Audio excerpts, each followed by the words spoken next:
Hi കൂട്ടുകാരെ, ഞാനിപ്പോൾ നിൽക്കുന്നത് ഇന്ത്യയിലെ ഏറ്റവും വേഗത കൂടിയ നദിയായ ടീസ്റ്റ നദിക്ക് മുകളിലാണ്. നോർത്ത് സിക്കിമിൽ സമുദ്രനിരപ്പിൽ നിന്നും 5100 മീറ്റർ ഉയരത്തിൽ സ്ഥിതി ചെയ്യുന്ന സോലാമോ തടാകത്തിൽ നിന്നാണ് ടീസ്റ്റ നദി ഉത്ഭവിക്കുന്നത്. പഹുർണി, ഖാങ്സെ എന്നീ ഹിമാനികളും ടീസ്റ്റയുടെ ഉത്ഭവ സ്രോതസ്സായി പരിഗണിക്കപ്പെടുന്നുണ്ട്.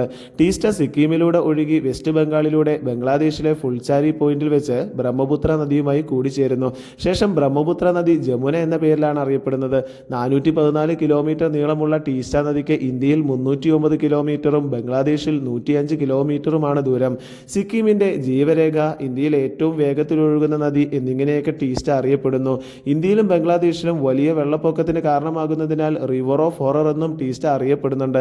റാങ്പോ, റംഗീത്, റെലി, റാണിഗോല എന്നിവയൊക്കെയാണ് പ്രധാന പോഷക നദികൾ. ഇന്ത്യയിൽ സ്ഥിതി ചെയ്യുന്ന ഗജോൾ ദോബ, ബംഗ്ലാദേശിലെ ദുവാനി എന്ന് 2 വലിയ ബരേജുകൾ ജലസേചനാവശ്യങ്ങൾക്കായി വെള്ളം തിരിച്ചുവിടാൻ ടീസ്റ്റയിൽ നിർമ്മിച്ചിരിക്കുന്നു.